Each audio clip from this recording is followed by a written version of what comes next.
ఎదురుమండి తదితర గ్రామాలు 10,000 జనాభా నివసిస్తున్నటువంటి ఆ ప్రాంతం, లేకపోతే ఆ గడ్డ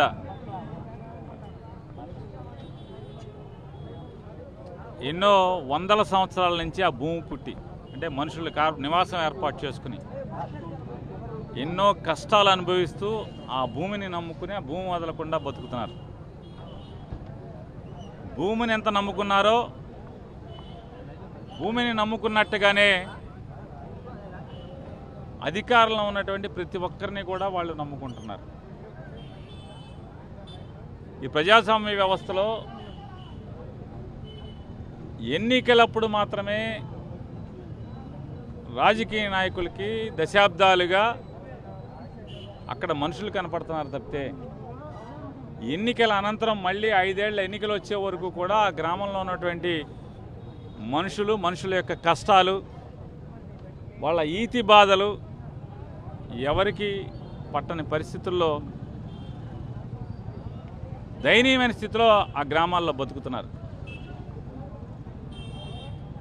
దేవుడి దయ లేదా జగన్మోహన్ రెడ్డి గారికి వచ్చినటువంటి మంచి ఆలోచన లేదా రమేష్ గారి యొక్క కృషి ఫలితం, సింహాద్రి రమేష్ గారి యొక్క కృషి ఫలితం ఎన్నో ఏళ్లగా ఎలక్షన్ వాగ్దానంగా మాత్రమే మిగిలిపోయినటువంటి ఎదురుమండి దీవులకి వంతెన ఏర్పాటు అనేది ఒక కార్యరూపం దాల్చింది. దానికి నిధులు కేటాయించడం, దానికి అడ్మినిస్ట్రేటివ్ శాంక్షన్ జీవో ఇష్యూ చేయటం, జీవో విడుదల చేసిన తర్వాత దానికి టెండర్ల ప్రక్రియ అన్నీ జరిగినాయి. కానీ కాంట్రాక్టర్లు సుముఖత వ్యక్తం కాని పరిస్థితిలో మళ్ళీ రీటెండర్ పిలిచారు. దురదృష్టవశాత్తు సింహాద్రి రమేష్ గారు ఓడిపోయారు. జగన్ గారి గవర్నమెంట్ ఓడిపోయింది. కొత్త గవర్నమెంట్ వచ్చింది. చంద్రబాబు నాయుడు గారి ప్రభుత్వం 164 సీట్లతో ఈ ప్రభుత్వం వచ్చింది. జగన్ గారు ఇచ్చినటువంటి జీవోని సాకారం చేయాలి, లేదు మీకు నచ్చలేదు ఆ జీవోని రద్దు చేసి మీ పేరు మీద జీవో ఇచ్చుకోండి, చంద్రబాబు పేరు పెట్టుకోండి, దానికి చంద్రబాబు బొమ్మ పెట్టుకోండి, దానికి ఎవరు కాదన్నారు. కానీ ఆ ఏమి చేయకుండా కాలయాపన చేస్తా జగన్మోహన్ రెడ్డి గారు ఇచ్చినటువంటి జీవోను కూడా నిరర్ధకం చేస్తూ ఆ గ్రామవాసుల్ని నిర్లక్ష్యం చేయటం, ఆ గ్రామవాసుల్ని వాళ్ళ ఆశల్ని ఆవిరి చేయటం, వాళ్ళ ఆశల్ని అడియాశలు చేయటం, వాళ్ళ కష్టాలని ఎప్పటికీ నిరంతరం పచ్చగా ఉండేట్టుగా చేయటం, ఇది చాలా రాజకీయంగా దుర్మార్గమైనటువంటి క్రీడ. మంచో చెడో ఆయన రమేష్ బాబు గారు ఇవాళ అమినిగడ్డ నుంచి నాగాలంక వరకు తన పాదయాత్ర ద్వారా ఈ ప్రభుత్వాన్ని ముల్లుగారబెట్టి పొడిచేటువంటి ప్రయత్నం చేశారు. నిద్ర నటిస్తున్నటువంటి నారా చంద్రబాబు నాయుడు గారి ప్రభుత్వాన్ని, ఎంపీని, ఎమ్మెల్యేని అందరినీ కూడా ముల్లుగారితో పొడిచే ప్రయత్నం చేశారు. ఏం చేయాలి ప్రభుత్వం, ఏం చేయాలి ఎమ్మెల్యే, ఎంపీ ఏం చేయాలి? కసిగా తీసుకుని దీన్ని ఒక ఛాలెంజ్గా తీసుకుని పౌరుషానికి పోయి ఆ వంతెన నిర్మాణం చేయాలి. దానికి పోయి సింహాద్రి రమేష్ గారిని తిట్టి లేదా ఇంకెవరినో తిట్టి ఏం చేస్తే ఉపయోగం ఏముంది? మన ఎంపీ గారు ఉంటాడు, ప్రస్తుత ఎంపీ గారు, అప్పుడు ఆ వంతెన నేనే తెచ్చాను నాదే అన్నాడు. మరి ఇప్పుడు నువ్వే ఎంపీగా ఉన్నావు కదండి, పైన కింద మీరే ఉన్నారు. అప్పుడంటే కిందే ఉన్నాం, పైన లేం కదా. అప్పుడు డప్పా కొట్టారు, ఇప్పుడు ఏంటి మరి అంటున్నా. రేపల్లి రైలు ప్రతిసారి శాంక్షన్ చేస్తారు మీరు. కిందట 5 ఏళ్ళు అయిపోయింది, ఈ 5 ఏళ్ళు రేపల్లి రైలు వచ్చేసింది. రైలు ఎక్కుతున్నాం, వెళ్ళిపోతున్నారు అందరూ. అమినిగడ్డ నుంచి రేపల్లి రైలు వెళ్ళిపోతున్నారు. ఎదురుమండి వాళ్ళు వంతెన అయిపోయింది, వంతెన తెచ్చేసాం, వంతెన అయిపోయింది, నేనే తెచ్చా, సింహాద్రి రమేష్ సంబంధం లేదు, జగన్ సంబంధం లేదు. మరి ఏది వంతెన? వంతెన ఎక్కి వెళ్ళిపోతున్నారు అందరూ. కసిగా తీసుకోండి ఎంపీ గారు, రేపు ఓట్లకైనా దాని మీద నడుచుకుంటా వెళ్ళి ఓట్లు అడుక్కునే ఛాలెంజ్గా తీసుకోండి. 7.5 ఏళ్ళు అయిపోతుంది మీరు ఎంపీ అయ్యి ఈ ప్రాంతానికి. అంతకితం ఒకసారి చేశారు మీరు తెనాలికి 5 ఏళ్ళు, అప్పుడు లేదు. ఎదురుమండి ఏళ్ళ చెట్ల దెబ్బ ఏమీ లేదు, ఇప్పుడు లేదు. ఇప్పుడు నేనే అన్నారు, అప్పుడు లేదు, ఇప్పుడు లేదు. రేపల్లి రైలు మాత్రం ఎదురు చూస్తున్నాం, రైలు కూత పెట్టుకుంటూ వచ్చేస్తుంది, సిక్మని ఇటు సిక్కి వెళ్ళిపోతుంది. ఎదురుమండోళ్ళు నడుచుకుంటూ వచ్చేస్తున్నారు, నడుచుకుంటూ వెళ్ళిపోతున్నారు. దీన్ని ఒక పౌరుషంగా తీసుకోండి. ఎంపీ ఎమ్మెల్యేలు ఇద్దరు నారా చంద్రబాబు నాయుడు చొక్కా పట్టుకోండి, టెండర్ పిలిపించండి, ఈ వర్క్ని మొదలు పెట్టించండి. తద్వారా ఆ ప్రాంత వాసుల యొక్క రుణం తీర్చుకోమని చెప్పని మేము డిమాండ్ చేస్తున్నాం వైఎస్ఆర్ కాంగ్రెస్ పార్టీ తరఫున. అలాగే ఇవాళ చూస్తున్నాం రొయ్యల రైతుల యొక్క కష్టాలను చూస్తున్నాం. ఎంత బాధలంటే కళ్ళ ముందు కొన్ని కళ్ళకు గంతలు కట్టి దోపిడీ చేస్తే వేరు, మొత్తిచ్చి దోపిడీ చేస్తే వేరు జేబు కొడితే. కానీ మొత్తివ్వకుండా కళ్ళకు గంతలు కట్టకుండా కళ్ళ ముందే నిర్భీతిగా నిర్భయంగా రైతులు జేబులు కొడుతున్నటువంటి మేత వ్యాపారస్తులను చూస్తే, అంటే మేత ఫ్యాక్టరీలను చూస్తే ఎంత బరితెగించారయ్యా చంద్రబాబుతో చేతులు కలిపి. ఎన్నికల ముందు ఈ రొయ్యల మేత తయారు చేసేటువంటి ఫ్యాక్టరీలన్నీ కలిపి 500-600 కోట్ల రూపాయలు చందాలు ఇచ్చారని చెప్తున్నారు. ఆ చందాలు ఇచ్చినటువంటి 500-600 కోట్ల ప్రతిఫలం ఎవడు అనుభవిస్తున్నాడు ఇవంటే చూడండి, ఇవాళ 1000 కోట్ల రూపాయలు శ్రీకాకుళం దగ్గర నుంచి నెల్లూరు దాకా ఉన్నటువంటి రొయ్యల రైతుల మొత్తాన్ని కూడా దోచుకుంటున్నారు ఈ వ్యాపారస్తులు. చరిత్రలో ఎన్నడూ లేని విధంగా 30 రోజుల్లో 10 రూపాయలు పెంచి బస్తా కేజీకి 10 రూపాయలు పెంచారు. గడిచిన నెలన్నరలో కేజీకి 14 రూపాయలు పెంచారు. దుర్మార్గం కాదా అని అడుగుతున్నాను.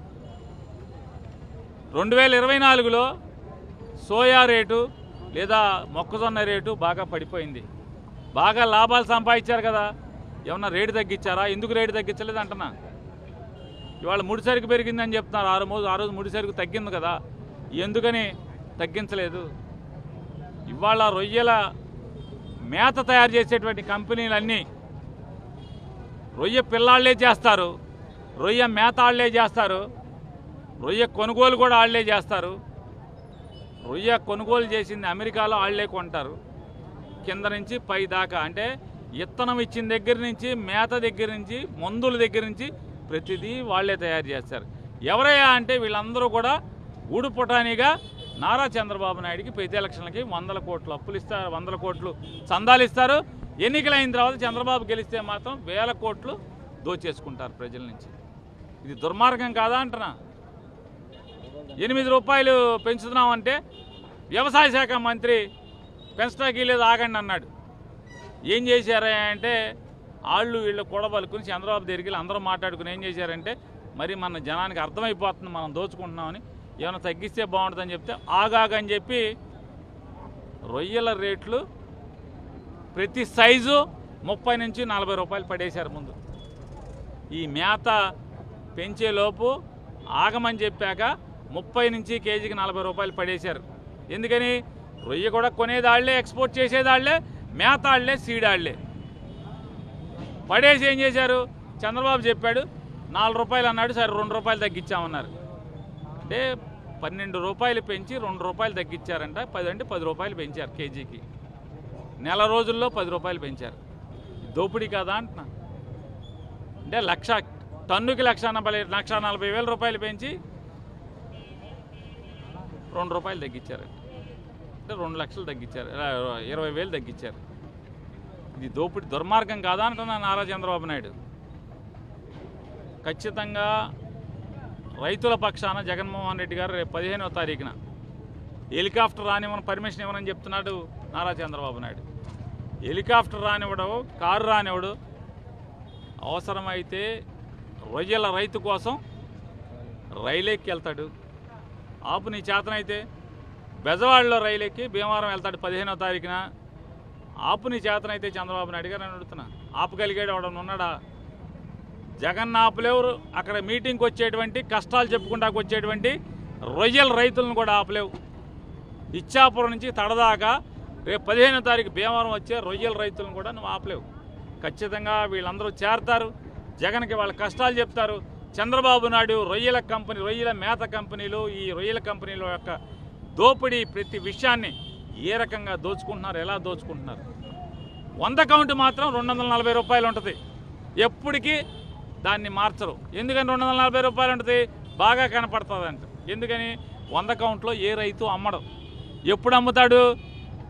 బతికి చెడితే అమ్ముతాడు, వైట్ కట్టి వస్తే అమ్ముతాడు, వైరస్ వస్తే అమ్ముతాడు. లేకపోతే 100లో అమ్మేది ఎవడు? 100 మాత్రం అదే 240 ఉంటుంది. చంద్రబాబు మాయ ఇదంతా. పై అన్నీ ఎంత ఉండాలి? పై కౌంట్ అంతా 80 కౌంట్ ఎంత ఉండాలి, 70 ఎంత ఉండాలి, 60 ఎంత ఉండాలి, 50 ఎంత ఉండాలి? కౌంట్కి 30 రూపాయలు 40 రూపాయలు తేడా ఉండాలా? కానీ కౌంట్కి 10 రూపాయలు తేడా. ఎందుకని? ఈ మర్మం తెలియదు అనుకున్నారా? అన్నీ పసిగట్టారు రైతులు. చంద్రబాబు, రొయ్యల కంపెనీలు, గూడుపటాని అంతా కూడా అందరూ రైతులు పసిగట్టారు. దాని మీదే ఉద్యమం చేస్తున్నారు. లేదా మొదటిసారి చరిత్రలో మేత బస్తాని రోడ్డు మీద వేసి తగలెడతాకి ఏ రైతు మనసు ఒప్పుకుంటుంది? ఎంత కష్టం ఉంటే ఒప్పుకుంటుంది అది? రేపు భీమవరం, చలో భీమవరం 15వ తారీఖున జగన్మోహన్ రెడ్డి గారు ఖచ్చితంగా తన ప్రణాళికను ప్రకటిస్తాడు, ప్రభుత్వాన్ని నిలదీస్తాడు, రైతుల కష్టాలని వింటాడు అని చెప్పనేది మరొకసారి మీకు తెలియజేస్తూ, ఈ ప్రభుత్వం ఎప్పుడు పోద్దా అని ఆ వర్గం ఈ వర్గం లేదు. ఉద్యోగ సంఘాల దగ్గర నుంచి రైతాంగం దగ్గర నుంచి వారు వీరు అని లేదు. చివరికి యాచకులు కూడా ఈడెప్పుడు పోతాడా అని చెప్పి ఎదురు చూసేటువంటి పరిస్థితులు ఇవాళ ఉంటాం. ఈ రాష్ట్రం చేసుకున్నటువంటి దౌర్భాగ్య పరిస్థితి. రైతులకు నీళ్ళు ఎవరు? రైతులు నీళ్ల కోసం చావాలి, ఎరువుల కోసం చావాలి, విత్తనాల కోసం చావాలి, అమ్ముకుంటాకి చావాలి, గిట్టుబాటు ధర కోసం చావాలి. ఆ పంట ఈ పంటలు, ఇది ఏ పంట అయినా అంతే.